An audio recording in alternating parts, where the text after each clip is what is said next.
So it's the start of the third week of Albie Bright. Let's see what happens next, because we left it on a bit of a cliffhanger on Friday. Chapter 11. This time I've learnt my lesson. Opening the flaps, I cautiously peek my head out of the box, keeping my fingers crossed that I don't get punched in the face. My bedroom looks exactly the same. There's my telescope and piles of books and comics, even the poster of the solar system on the wall above my bed. I do a quick count of the planets: Mercury, Venus, Earth, Mars, Jupiter, Saturn, Uranus, Neptune, and breathe a sigh of relief that there are only 8 this time. It's only when I climb out of the box that I realise there's someone sitting at my desk. They've got their back to me, but I can tell at once that it's me. I mean, another me.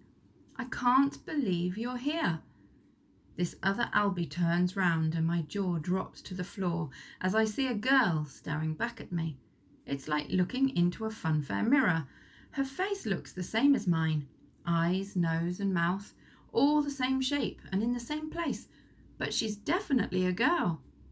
I open and close my mouth a few times, but no words come out. I suppose I shouldn't be so surprised. Every cell in your body contains chromosomes that make you who you are, what colour eyes you have, how tall you are, whether you're going to need to wear glasses or not. All this information is in your chromosomes. There's even a special pair of chromosomes that decide whether you're a girl or a boy. If you get an X and a Y chromosome, you're a boy. But if you get 2 X's, then you turn into a girl. It's a 50-50 chance. The Albie in this universe must have got 2 X's. While I'm still doing an impression of a drowning goldfish, this girl Albie is looking back at me with the same shocked expression on her face. "You're a boy," she says, shaking her head in disbelief. What am I supposed to say? In the last parallel universe, the other Albie thought that I was a clone, but there's no way I can pretend that now. I know exactly who you are, girl Albie replies, her words bubbling out in a torrent of excitement. You're me from a parallel universe. Inside that cardboard box is a banana, a Geiger counter, and Mum's quantum computer, which is hooked up to the grid at CERN. Her experiments at the Large Hadron Collider have created a mini black hole that leads to a parallel universe. You've used the mini particle accelerator in Mum's quantum computer to replicate this, creating a wormhole through the 5th dimension that lets you travel to these parallel worlds. It's simple, really. The quantum banana theory works. She pauses for a second to catch her breath, a grin spreading across her lips. I should know. I thought of it too. My jaw drops open again. The Albie in this universe isn't just a girl, she's a genius as well. We both might have invented the quantum banana theory, but to be honest, I haven't got a clue how it works. But girl Albie seems to have it all worked out. I'm Alba, by the way, she tells me. This time I managed to stutter out my own name in reply. I'm Albie. Alba laughs. That figures, she says. After Albert Einstein, right? Mum and Dad were never that creative when it came to names. Dad even called my pet hamster Hawking after the famous scientist. From the desk behind her, I hear a familiar squeak and catch a glimpse of Hawking scurrying round his wheel. Me too, I tell her excitedly. For a second, we just grin at each other. In this parallel universe, I might have turned into a girl, but at least my hamster is still alive. But there's one thing I can't figure out. If you know all about the quantum banana theory, then why haven't you tried it yourself? I ask Alba. You could have travelled to a parallel universe too. Alba pushes her chair back from the desk, and I notice for the first time that it has wheels instead of legs. Since I ended up in this, I haven't felt like risking the trip, she tells me, the grin on her face slowly fading away. I can't stop myself from staring at her wheelchair. What happened? It was a car accident, Alba replies. Mum was driving us to the airport to meet Dad, who was coming back from a filming trip. It was a foggy morning, and there was a crash on the motorway. A drunk man driving a white van on the wrong side of the road. He smashed straight into us. I don't remember much after that. The car was a complete wreck, and Dad told me that it took the firefighters 3 hours to cut us out. A tear starts to creep out of the corner of her eye. I was lucky. I was just paralysed from the waist down, but Mum didn't make it. My brain is flashing up an error message, unable to make sense of what Alba's just told me. This can't be right. I found my way to another parallel universe, but it's another world without my mum. What about your universe? Alba asks me, rubbing her eyes with the corner of her sleeve. You can still walk. Did Mum survive the accident then? Still dazed, I shake my head, almost feeling guilty that I can walk and Alba can't.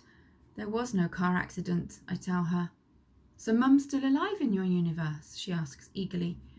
I recognise the spark of hope that suddenly lights up her eyes. I shake my head again, not wanting to say the words out loud. This only makes them feel more real.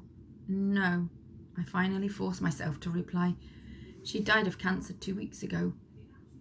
Alba's face crumples again, the tears in her eyes a mirror image of my own. I feel like we've both been cheated. Why can't there be a universe where Mum's still alive?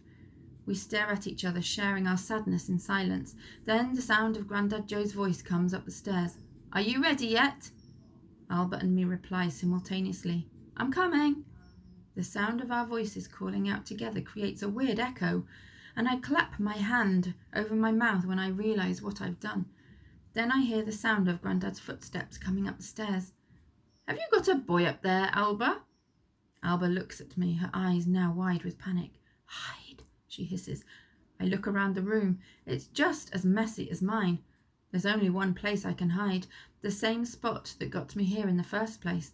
As Grandad Joe opens the door, I dive inside the cardboard box. I thought I heard a boy's voice.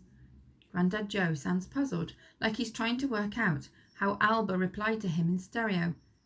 Luckily, Alba's already thought up an explanation. I was just singing along to the radio while I was getting ready, Grandad. I stay quiet inside the cardboard box. The banana is only centimetres away from my face, the light from the laptop screen making it glow green. Silently, I pull out the USB cable, frightened that the click of the Geiger counter might give me away. He didn't sound like much of a singer to me, Grandad Joe sniffed. You should listen to some proper music like Bob Dylan instead. Now, that was a singer. I wince, remembering when Grandad Joe drove me to the hospital to see Mum with Bob Dylan's greatest hits playing on the car stereo. I'd never heard of Bob Dylan before, but I think he must have been named after Dylan the cat. At least, that's what he sang like.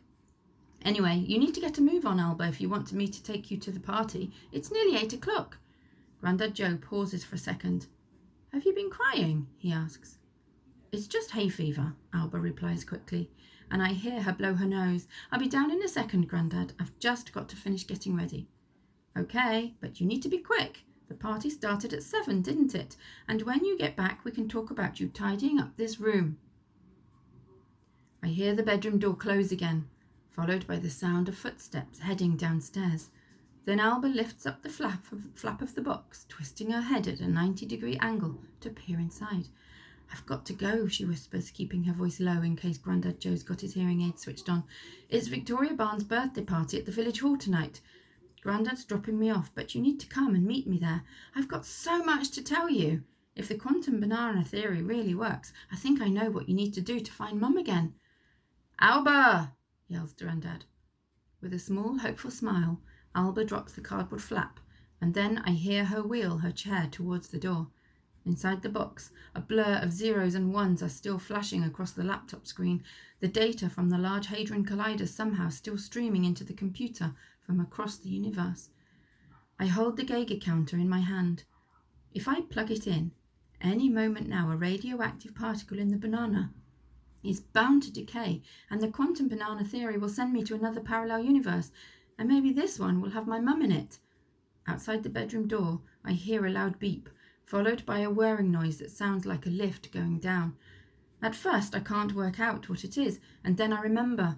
If Alba's in a wheelchair, then she must have a stair lift to help her get up and down the stairs. I shake my head. It's just not fair. We've both lost Mum, but at least I can still walk. Leaving the Geiger counter unplugged, I crawl out of the box. Alba said she knew what I needed to do to find Mum again. I'm not going to run away to another parallel universe without giving her the chance to tell me what it is. Downstairs, I hear the front door slam shut. Alba is on her way to Victoria Barnes' birthday party, and I'm going to meet her there. I can hear the party even before I get to the village hall, the thud of a song playing at full blast, rumbling down the street.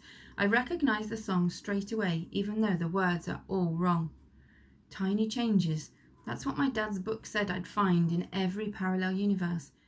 Even in a song I've heard 1,000 times before. Outside the village hall, there's more balloons hung up than even Buzz Lightyear would need to make it into orbit, and through the window I can see a tsunami of coloured lights spinning across the ceiling. "Albie?" Alba calls out to me from the door, pulling her wheelchair round in a nifty three-point turn. "You made it!" It's kind of strange seeing her again. This time I'm noticing all the things that make her a girl. Her hair's a bit longer than mine to start with, her eyelashes are thicker, and even though our eyes, nose and mouth all look pretty much the same, there's still some tiny differences that make Alba look like a girl and me a boy. We look the same, but different. Not an identical twin, but a sister maybe, if I'd ever had one. "We've got to go in right now," Alba says, looking a little bit stressed. "Victoria's doing her nuts because some people haven't turned up. She's 2 couples down for her dance competition." I thought Alba just wanted to meet me here. I didn't think I'd actually have to go to Victoria Barnes' birthday party.